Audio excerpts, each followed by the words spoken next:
Budujemy tę świadomość w zespole po to, żeby pracownik jako to pierwsze ogniwo, ten pierwszy punkt styku z klientem, z dostawcą, z kontrahentem, był w stanie filtrować pewne niebezpieczne wiadomości, był w stanie filtrować pewne podejrzane zachowania, bo ta czujność pracownika to jest dla nas fundament, na którym my budujemy później system ochrony danych osobowych.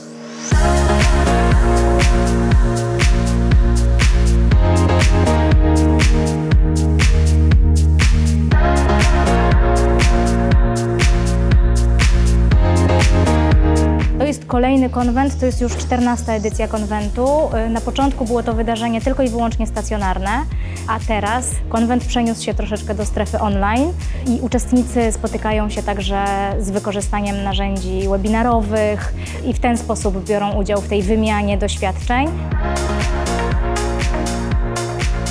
To, na co wcześniej nie było zwracane uwagi, czyli tak naprawdę wdrażanie nowych technologii, z wielkim naciskiem na dyrektywę NIS2 i z wielkim naciskiem na kwestie związane z AI.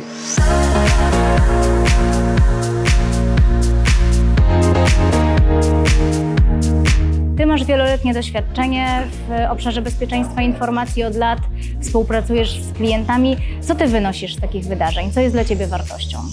Możliwość integracji wielu osób z różnymi doświadczeniami, z różną perspektywą. Bez wątpienia dobrym sposobem na to, aby osiągnąć dobrą współpracę z różnego rodzaju podmiotami, organizacjami, jest właściwy dobór partnera. Może to być bardzo trudne, jednak stawianie, podobnie jak w sytuacji dobrania podmiotu przetwarzającego, dobranie takiego podmiotu, który można obdarzyć najwyższym poziomem zaufania.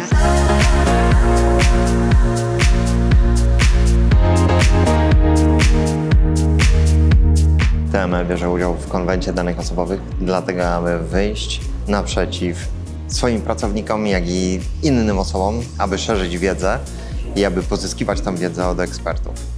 Dziś chcielibyśmy skupić się na podnoszeniu świadomości, wysuwając taką tezę, że ten ludzki firewall jest w organizacji niezwykle istotny. Takie wydarzenie jak dzisiejsze to jest platforma wymiany doświadczeń, wiedzy. Możemy posłuchać, jak z problemami związanymi z ochroną danych osobowych radzą sobie inni. Możemy pokazać, jak my to robimy. Tak naprawdę jesteśmy w stanie pokazać pracownikom, z czym mogą mieć problem, w jaki sposób przebiega na przykład atak cybernetyczny, na co zwrócić uwagę i przede wszystkim jak zareagować. Na pewno trzeba godzić wszystkie sposoby działania i wpływania na świadomość, zarówno w tej relacji bezpośrednio z pracownikiem, który jest przedstawicielem naszej firmy, jak i poprzez używanie narzędzi, które temu pracownikowi są dane i polecone do używania.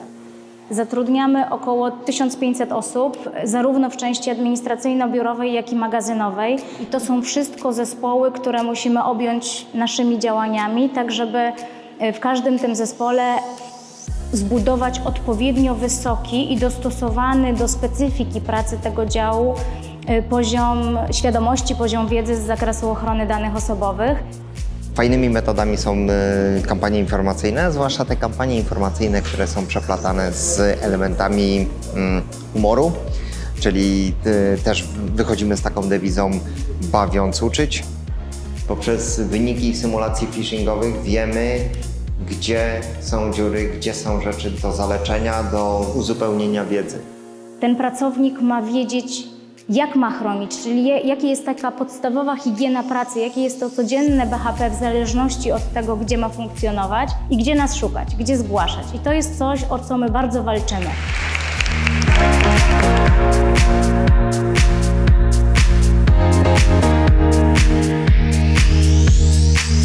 Projekt cyfrowy Scout ma na celu zbudowanie takich podstaw elementarnych wiedzy na temat cyberzagrożeń, bezpieczeństwa sieci, ale również działań takich nieodpowiednich, czyli przeciwdziałanie hejtowi, nienawiści w internecie. Dzięki takiemu podejściu chcemy, żeby już najmłodsi użytkownicy internetu wiedzieli, w jaki sposób zachowywać się w sieci. No my na swoich spotkaniach pokazujemy przykłady, jak nie dać się oszukać, ale też jak seniorzy dają się oszukać. I nas zaskakuje to, jakie przykłady podają nam uczestnicy. Już w tej chwili w większości bazujemy właśnie na realnych przykładach tych technik, tych sposobów manipulacji, jakie już zastosowano u naszych uczestnikach.